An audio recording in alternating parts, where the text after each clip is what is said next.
નમસ્કાર વિદ્યાર્થી મિત્રો, પ્રકરણ 3 અંતર્ગત લાસ્ટ લેક્ચરમાં આપણે સ્થાન, સ્થાનાંતર, પથલંબાઈ જેવા કેટલીક નવી ભૌતિક રાશિઓ વિશે શીખ્યા. આજે આપણે તે રાશિઓનો ઉપયોગ કરીને નવી ભૌતિક રાશિઓ સરેરાશ વેગ અને સરેરાશ ઝડપ વિશે આગળ અભ્યાસ કરીશું. તો સૌપ્રથમ આપણે જોઈએ સરેરાશ વેગ. સરેરાશ વેગ શું છે? તો આપણે સૌપ્રથમ વેગને રિવાઇઝ કરી દઉં કે જ્યારે પદાર્થ સમય સાથે પોતાનું સ્થાન બદલતો હોય તો પદાર્થ ગતિમાં છે તેમ કહેવાય, અને વેગ સદિશ રાશિ છે તે આપણે જાણીએ છીએ.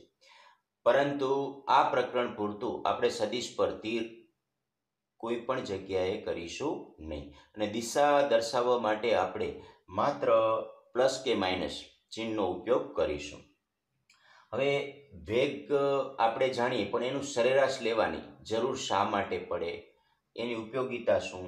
તો તમને એક વસ્તુ કહી દઉં. દાખલા તરીકે આપણે કોઈ એક વાહન હંકારીએ છીએ તો જુદા જુદા સમયે વાહનની ઝડપ જુદી જુદી હશે, પણ આપણે આવું વાહન ચલાવીને ધારો કે 15 મિનિટ ચલાવ્યું છે તો આપેલા સમયગાળામાં વાહન ધારો કે 25 કિલોમીટરનું અંતર કાપ્યું કે 5 કિલોમીટરનું અંતર કાપ્યું કે XYZ કોઈ જે વાહન હશે, જેવું હશે તે પ્રમાણે, તો તે પ્રમાણે તેણે કેટલું સ્થાનાંતર કર્યું તે માટે તેને કેટલો સમયગાળો લાગ્યો, જો આપણે જાણતા હોઈએ તો આપણે સરેરાશ વેગ નામની ભૌતિક રાશિને સરળતાથી વ્યાખ્યાયિત કરી શકીએ છીએ. તો મિત્રો, સરેરાશ વેગ એટલે આપેલા સમયગાળામાં પદાર્થે કરેલા સ્થાનાંતર અને સમયગાળાના ગુણોત્તરને સરેરાશ વેગ વડે દર્શાવાય છે, જેને v ઉપર બાર સંકેત વડે દર્શાવાય છે. સ્થાનાંતર ધારો કે પ્રથમ x1 સ્થાનેથી પદાર્થ પછી x2 સ્થાને ગયો હોય તો x2 - x1 સ્થાનાંતર થશે, અને t1 સમયથી t2 સમય થયો હોય તો t2 - t1 સમય થશે, અને x2 - x1 Δx વડે દર્શાવીશું, અને જે આપણી પાસે t2 - t1 મળે છે તેને આપણે Δt વડે દર્શાવીશું. તો આવી રીતે v બાર બરાબર Δx/Δt મળે છે, જેને આપણે સરેરાશ વેગ માટેનું સૂત્ર કહીશું. તેનો એકમ આપણે મીટર પર સેકન્ડ જ છે, જે વેગ માટેનો એકમ છે તે જ છે.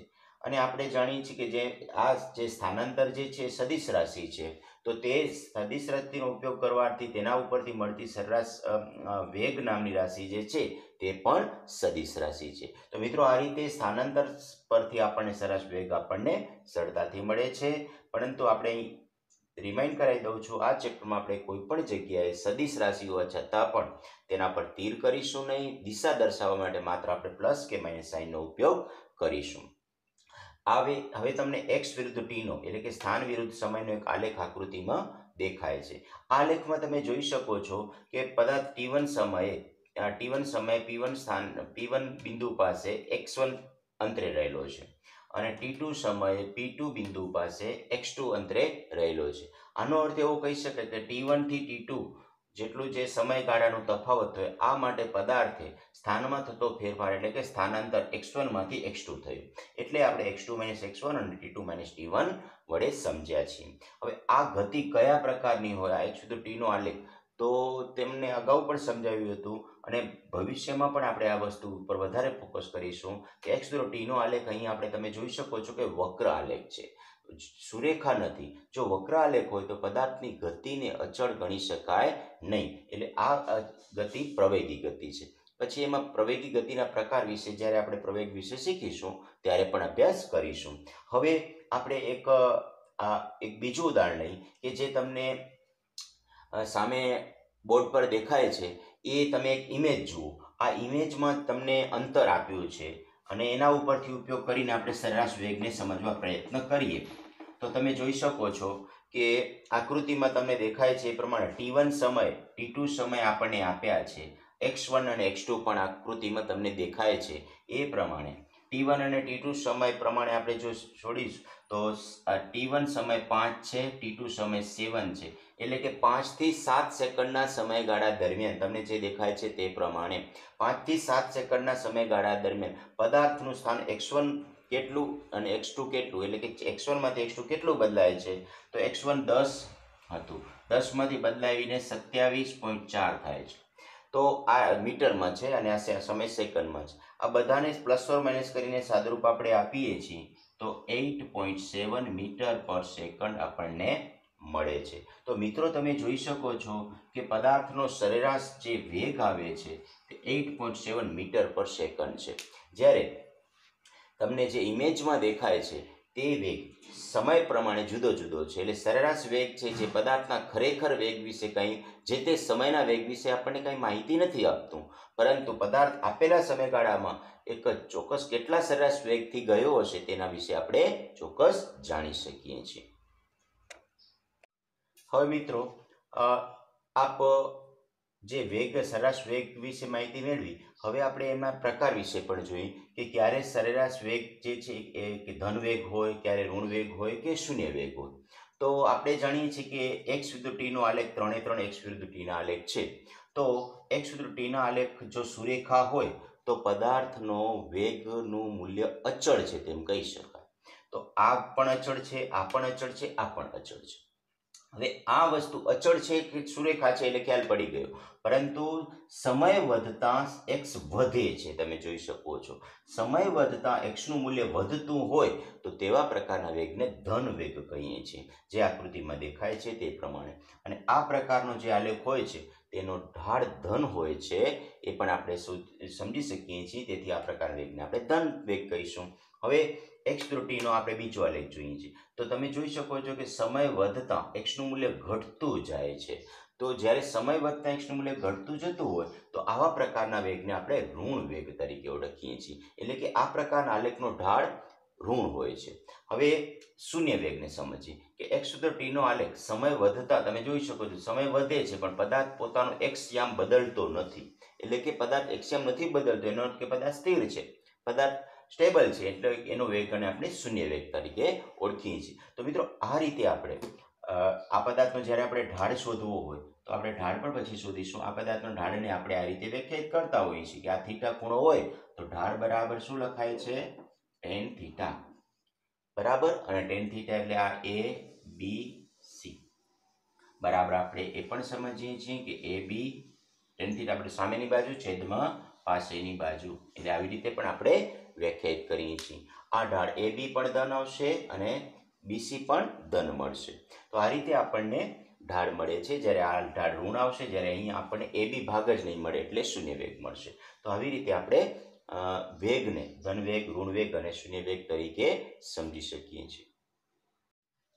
હવે મિત્રો આપણે સરેરાશ ઝડપને સમજીએ। તો સરેરાશ ઝડપ એટલે કુલ પથ લંબાઈ છેદમાં સમયગાળો, એટલે કે પદાર્થ જ્યારે એક સ્થાનેથી બીજા સ્થાને ગતિ કરતો હોય ત્યારે કેટલાક સંજોગોમાં આપણે જાણીએ છીએ કે પથ લંબાઈ અને સ્થાનાંતર સરખા થશે અને કેટલાક સંજોગોમાં પથ લંબાઈ એ સ્થાનાંતર કરતાં મોટી થશે। મોટે ભાગે પથ લંબાઈ જે છે તે સ્થાનાંતર કરતાં મોટી હોય છે। ક્યારે બંને સમાન થાય છે તે પણ આપણે જાણીએ છીએ કે જ્યારે પદાર્થ દિશા બદલ્યા સિવાય સુરેખ પથ પર ગતિ કરતો હોય એક જ દિશામાં, ત્યારે પથ લંબાઈ અને સ્થાનાંતર સરખા થાય છે અને એવા કિસ્સામાં સરેરાશ ઝડપ અને સરેરાશ વેગના મૂલ્યો હંમેશા સમાન મળે છે।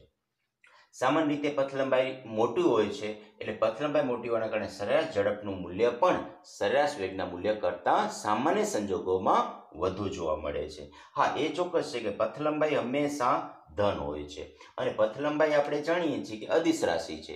હવે પથ લંબાઈ અદિશ રાશિ છે, સમયગાળો પણ અદિશ રાશિ છે, એટલે કે સરેરાશ ઝડપ પણ અદિશ રાશિ છે। આનો એકમ જે છે તે સરેરાશ વેગના એકમની જેમ જ મીટર પર સેકન્ડ છે। હવે મિત્રો આપણે ઉદાહરણ 3.1 ને સમજીએ। એક કાર સુરેખ રેખા પર ગતિ કરે છે, જેમ કે આકૃતિ 3.1 માં OP આ કાર 18 સેકન્ડમાં O થી P પર જાય છે અને 6 સેકન્ડમાં P થી Q પરત જાય છે। કાર O થી P પર જાય ત્યારે અને B O થી P પર જઈ Q પર પાછી ફરે ત્યારે તેનો સરેરાશ વેગ અને સરેરાશ ઝડપ શું હશે? તો મિત્રો સૌપ્રથમ તો રકમને બરાબર સમજી લે કે એક કાર છે સુરેખ પથ પર ગતિ કરે છે અને શરૂઆતમાં 18 સેકન્ડમાં કાર O થી P સુધી ગતિ કરે છે, ત્યારે તે 0 થી 360 મીટર અંતર કાપે છે। ત્યાર પછી તે P થી Q પર જાય છે ત્યારે દિશા બદલે છે, 6 સેકન્ડમાં 360 મીટર અંતરેથી પાછી ફરી અને 240 મીટર અંતરે શરૂઆતથી પહોંચે છે। હવે તો આવા બંને કિસ્સામાં આપણે સરેરાશ વેગ અને સરેરાશ ઝડપ શોધવાનું. તો મિત્રો સરેરાશ વેગનું સૂત્ર છે સ્થાનાંતર છેદમાં સમયગાળો. તો પ્રથમ ઓપી અંતર માટે સ્થાનાંતર કેટલું છે? તો ઓ થી પી વચ્ચેનું અંતર એટલે કે 360 ઓછા 0 એટલે કે 360 થશે. અને આ માટે કેટલો સમય લાગ્યો? તો 18 સેકન્ડ. એટલે 360 ભાગ્યા 18 એટલે કે 20 મીટર પર સેકન્ડ આવે છે. હવે આ જ રીતે સરેરાશ ઝડપ શોધી. સરેરાશ ઝડપ માટે પથ લંબાઈ છેદમાં સમયગાળો. તો પથ લંબાઈ કેટલી? તો ઓ થી પી માટે પથ લંબાઈ એક જ દિશામાં છે એટલે તેટલું જ આપણને અંતર મળશે. 360 ઓછા 0 ભાગ્યા 18. સમયગાળો એટલો જ લાગ્યો છે એટલે કે 20 મીટર પર સેકન્ડ. તો મિત્રો તમે અહીં જોઈ શકો છો સરેરાશ વેગ પણ 20 મીટર પર સેકન્ડ મળે છે અને સરેરાશ ઝડપ પણ 20 મીટર પર સેકન્ડ મળે છે.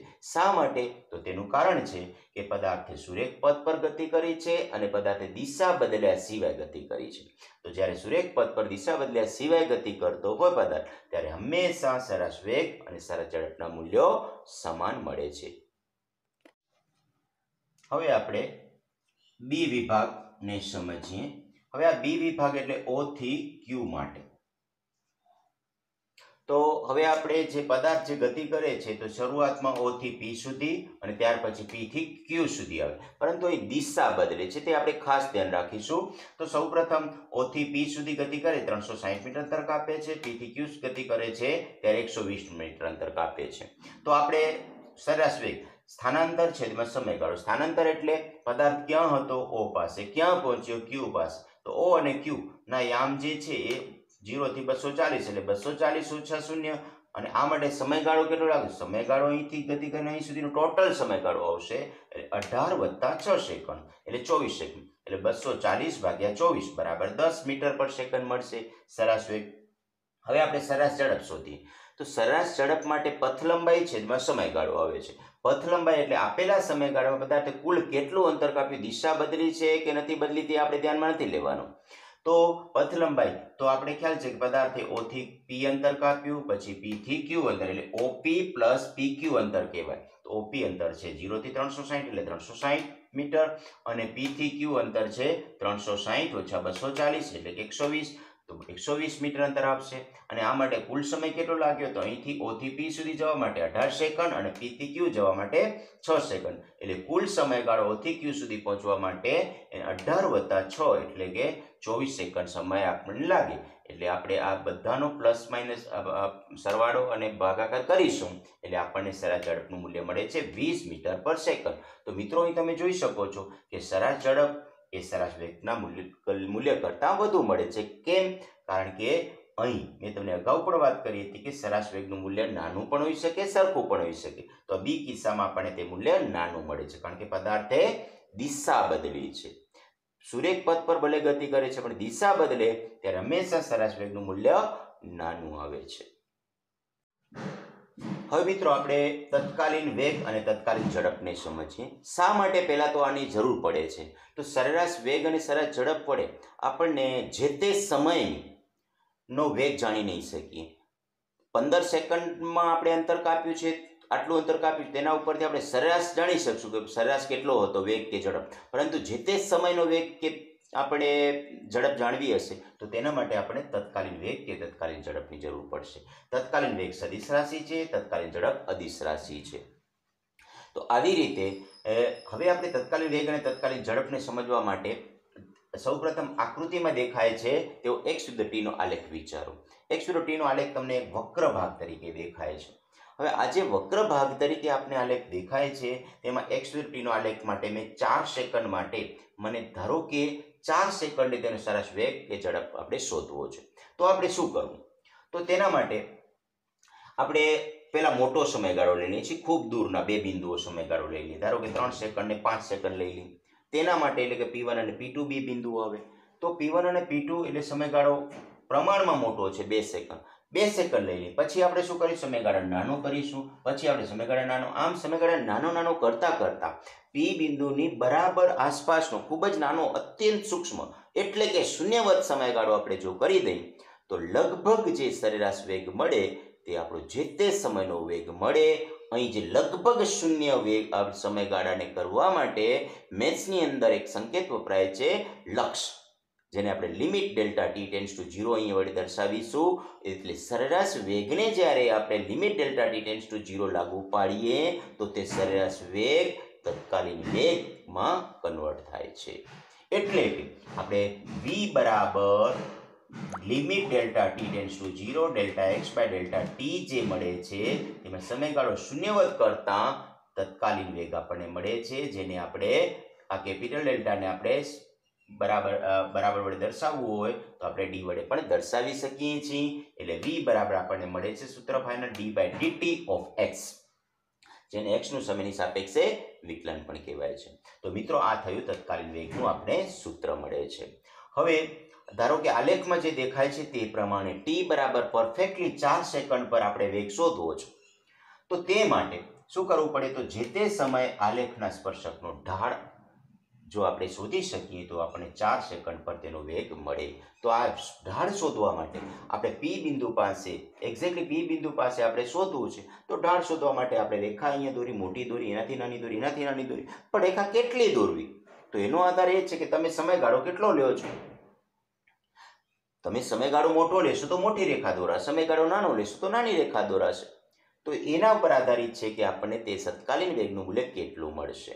તો સૌપ્રથમ આપણે સમજીએ કે મોટા સમયગાળાથી માંડીને પછી અતિ નાના કરીને શૂન્યવત સમયગાળા તરફ જઈએ અને ધારો કે આકૃતિમાં દેખાય છે તે પ્રમાણે t બરાબર 4 સેકન્ડ પર આ પદાર્થનો તત્કાલીન વેગ 3.84 સેન્ટીમીટર પર સેકન્ડ, જે સીમાંત મૂલ્ય કહેવાય, લગભગ સાચો મૂલ્ય તરફ છે તેમ આપણે ગણીએ.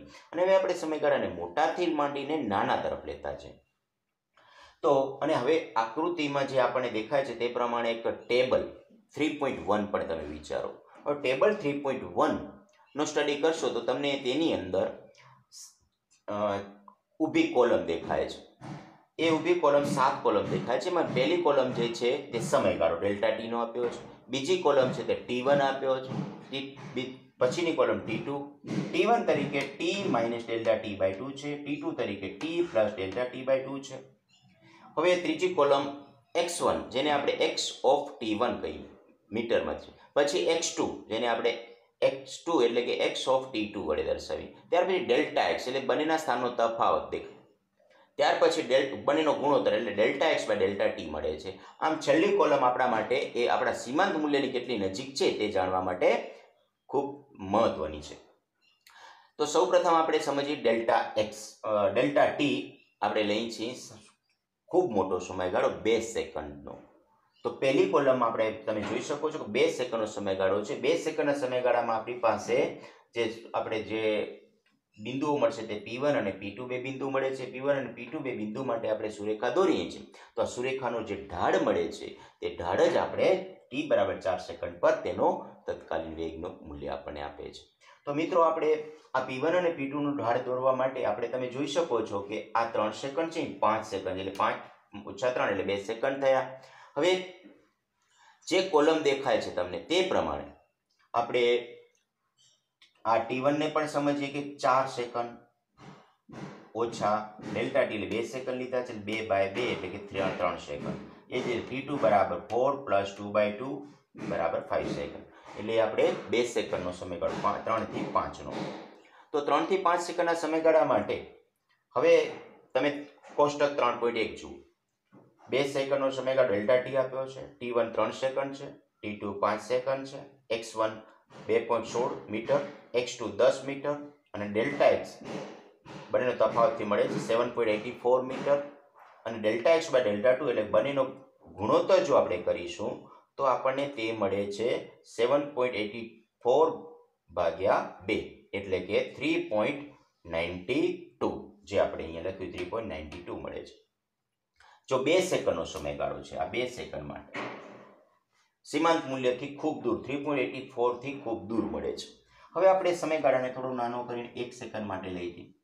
તો 1 સેકન્ડ માટે લઈ જઈએ છીએ તો તમે આ મૂલ્ય જે જુઓ છો આ ટેબલ ઉપરથી તે તમને દેખાય છે 3.86. હવે આપણે સમયગાળાને હજુ થોડો નાનો કરી અને 0.5 સેકન્ડ કરીએ છીએ તો આજે આપણને મૂલ્ય મળે છે તે 3.84 સેકન્ડ મળે છે. તો મિત્રો તમે જોઈ શકો છો કે આ જે સમયગાળો મોટો લીધો છે ત્યારે આ સીમાંત મૂલ્યની ખૂબ દૂર છે, પછી જેમ જેમ સમયગાળાને 2 સેકન્ડમાંથી 1 સેકન્ડ કર્યો, 1 માંથી 1.5 કરી, તો તેમ તેમ આ સીમાંત મૂલ્યની નજીક નજીક આપણો જવાબ મળતો જાય છે. તો હજુ પણ આપણે જો સમયગાળાને નાનો કરી અને 0.5 ના બદલે જો 0.1 સેકન્ડ આપણે કરીએ છીએ તો આપણો જે છે આન્સર આવે છે 3.8402 મળે છે. એટલે ખૂબ નજીક આપણે પહોંચતા જઈએ છીએ. અને હવે આપણે સમયગાળાને હજુ ખૂબ નાનો કરીને આપણે જો સમયગાળાને 0.01 સેકન્ડનો કરીએ છીએ તો આપણને આ જે અંતર મળે છે 3.8400 સેકન્ડ મીટર પર સેકન્ડ મળે છે. એટલે કે સમયગાળો તમે જોઈ શકો છો કે ખૂબ નાનો, એટલે કે લગભગ શૂન્યવત થઈ જાય છે, ત્યારે આપણને સીમાંત મૂલ્યનું પરફેક્ટ મૂલ્ય મળે છે.